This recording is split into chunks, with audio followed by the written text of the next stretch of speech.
beni sokaklarda zar.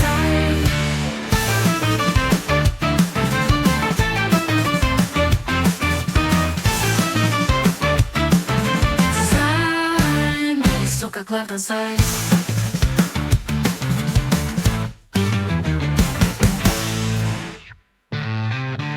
Sen Beni Sokaklardan Sayın yeni bölümüne hoş geldiniz.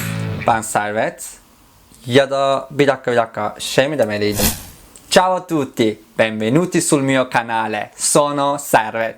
Girişten de anlayacağınız gibi bugün birazcık İtalyancayla hışır neşir olacağız. Ama videoya başlamadan önce gelen bütün güzel mesajlara, iyi dileklerinize, desteğinize ve feedbacklerinize çok ama çok teşekkür ediyorum. Bugün yine Sen Beni Sokaklardan Say olarak bir ilki gerçekleştiriyoruz ve ünlülerin nasıl İtalyanca konuştuğunu inceleyeceğiz. Ama bu video bir dili iyi konuşuyor, dili kötü konuşuyor, tükaka gibi bir video değil. Çünkü biliyorum dili öğrenirken çok fazla birbirimizi zorbalıyoruz. Çok fazla birbirimize baskı yapıyoruz. Özellikle sen onu yanlış telaffuz ettin, sen bunu yanlış söyledin, orada gramer hatan var. Birçok kişi bundan çekiniyor. Halbuki benim dil öğrenirken ilk tavsiyem şu: hata yapın.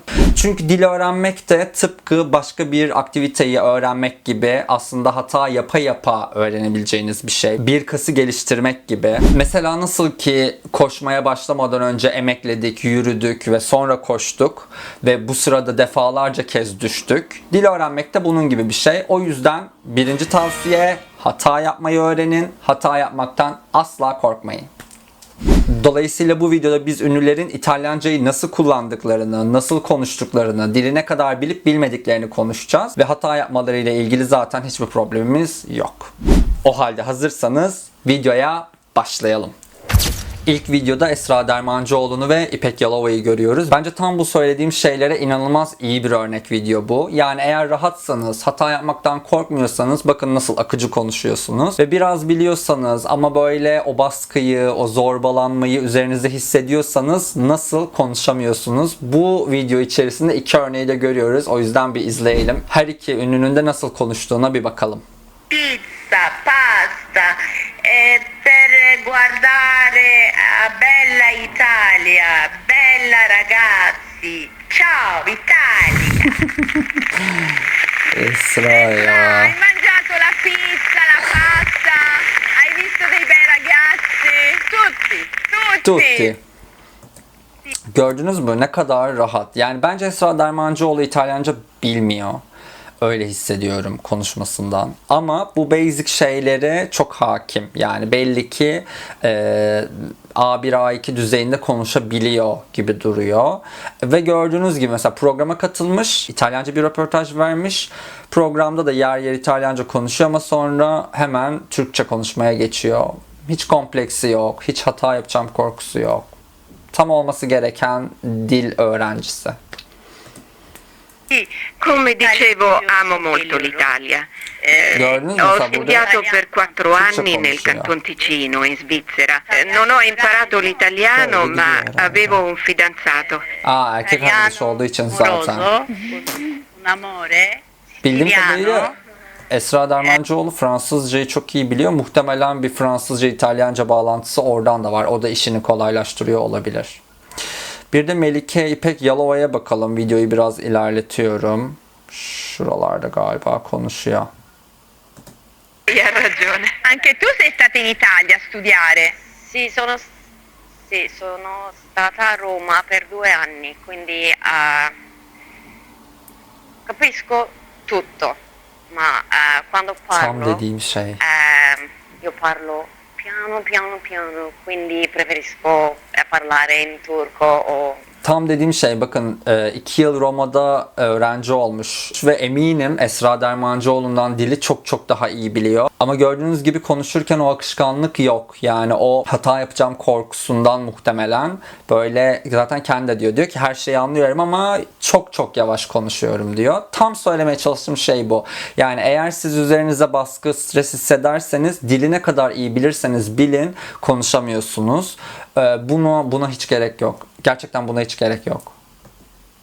in inglese non so. Comunque Ma l'Italia... voglio dire che vi Yani. voglio tanto bene. Che dolce! Che dolce. Gerçekten che dolce.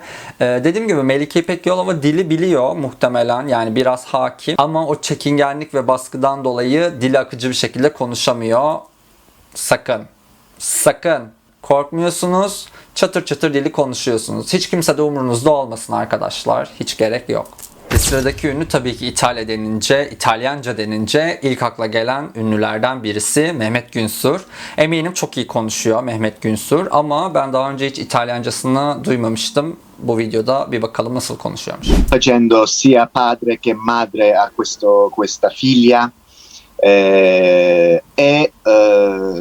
come un personaggio libero appena vede Bazı harfleri Türkçedeki gibi telaffuz ediyor. Tam böyle o İtalyan gibi değil. Lea lì si scatta qualcosa e va indietro a questo amore, questa nuova emozione, ecco. È un musicista come anche nel Compagnia del Cigno, però nel Compagnia del Cigno era molto più classico, invece adesso un rocchettaro. Ha girato il mondo con i musicisti. Bence bu kadarı çok yeterli. Yani gayet akıcı konuşuyor. Sadece bazı harflerden çok dikkatli dinlerseniz eğer şey diyebiliyorsunuz. Ya acaba bu bir İtalyan mı yoksa hani böyle bir ikileme düşürüyor sizi. Ama genel olarak şunu söyleyebilirim. Çok net. Hani zaten akıcı, yıllardır orada yaşayan biri. Gayet iyi konuşuyor. Eğer normal dinleseydim direkt bir İtalyan derdim yani. Gayet akıcı ve iyi konuşuyor dile. Sırada Barış Arduç'la Elçin Sangun'un oynadığı Kiralık Aşk'tan bir sahne var. Dizi karakterlerinden bir tanesi iyi derecede İtalyanca konuşuyormuş. Bakalım nasıl konuşuyor. Nasılsın? Come stai? Come stai? İyiyim. Sto bene. Ve İtalyanca Grazie, öğrenilen tu? bir sahne. İyiyim, teşekkürler. Sen nasılsın? Evet. Ya tamam ben kaptım bu işi ya. Tamam. Bence de. Tamam sor hadi sor. Yani Barış Arduç. Come stai? Sto bene. Yani Barış Grazie. Arduç hani yazıldığı gibi Sto okuyor. molto bene. İkisini de bildiğini O, sanmıyorum. o ne? Çok iyi. Ha. Ya güzel oldu ya baya ben sevdim yani. Arada bir pratik yapalım, çalışalım. Ricordo stanotte perché l'inizio di tutto. Ay yok ben bunu hayatta Bir de söyleyemem. anlamadım. O ne demek? Bu geceyi sonsuzluğun başlangıcı olarak daima hatırla. Bir dakika dur. Burada böyle bir şey yok. Burada böyle bir şey söylenmedi. Bunu bayağı uydurmuşlar. Yani dizinin senaristleri buradan size sesleniyorum. Yani burada Barış Arduçluk ya da Elçin Sanguluk hiçbir şey yok. Arkadaşlar siz diziyi yazarken bir acaba Google Translate'e falan mı baksaydınız ya? Yani zahmet olacak ama biraz bilgisayarda acaba bir dakika falan şöyle bir translate, bir çeviri, hani karakteri İtalyanca konuşturacaksınız ya, acaba bizi de enayi yerine koymayıp, değil mi? Keşke bir zahmet olacaktı size ama bir dakikanızı keşke ayırsaydınız yani bir baksaydınız. Barış Arduç'un söylediği İtalyanca şeyi zaten anlamadım ama Türkçe söylediği şey asla İtalyanca değil bu arada.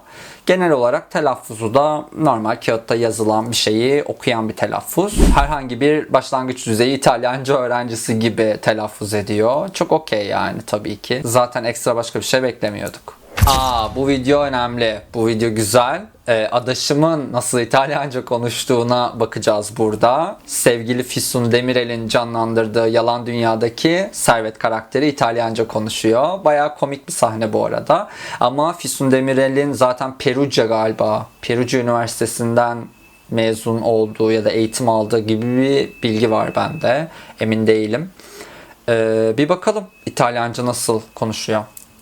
Più vicino! Senti, bambino mio, in questa zona non c'è il cinema. Non c'è? No, tu vai sempre dritto Sì. e poi cammini un pochettino. C'è una piazza grande, lì c'è una strada chiusa al traffico. Çok hakim. Lì c'è il cinema, eccetera, eccetera. Net, Trovi tutto, net, insomma. aşırı Va bene, bambino mio? Madonna, grazie mille! Prego. Molto grazie, buona Stai giornata! tranquillo, bambino Anche mio. te, ciao! Ci vediamo! Okey.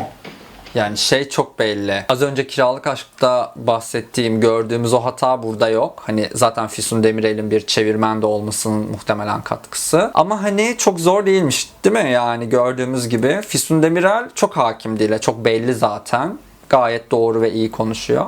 Sadece şey söyleyebilirim. İtalyancayı Türkçe gibi konuşuyor. Yani belki karakterin kendisinden kaynaklı da olabilir bu. Hani doğal nasıl konuştuğunu görmedik çünkü. Ama bu videoda gerçekten Türk bir anneanne babaanne gibi o tonlamada İtalyancayı konuşuyor. O yüzden tatlı bence. Bir de şöyle bir yemek videosu vardı. Yemek tarifi verdiği. Orayı da görebiliriz. Ellerine burası. sağlık.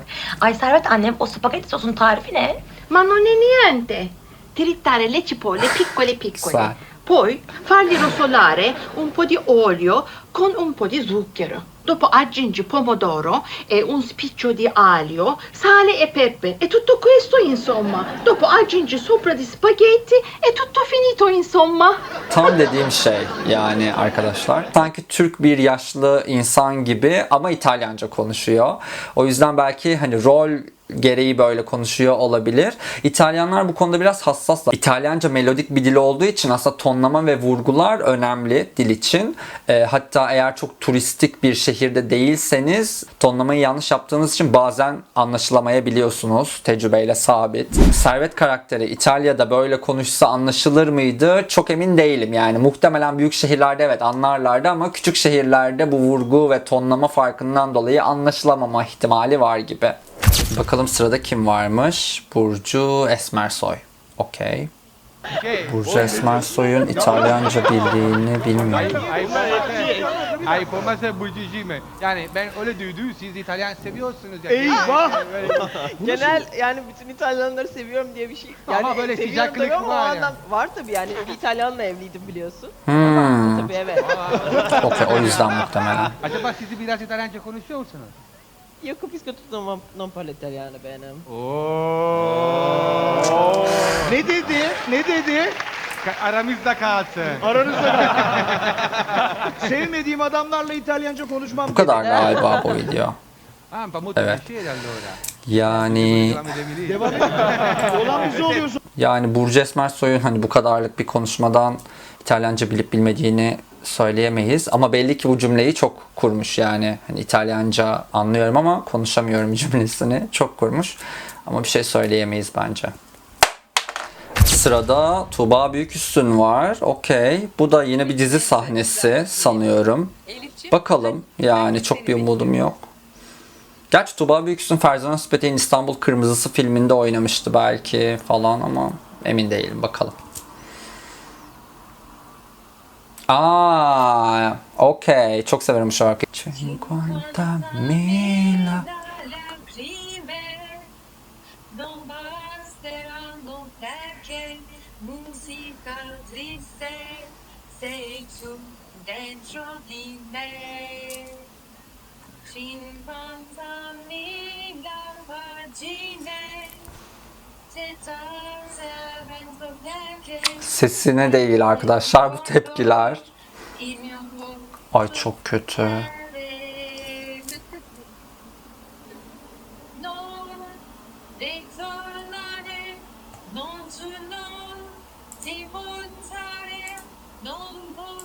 Arkadaşlar bence yeter. Bu eziyet. Bu eziyete daha fazla katlanamam.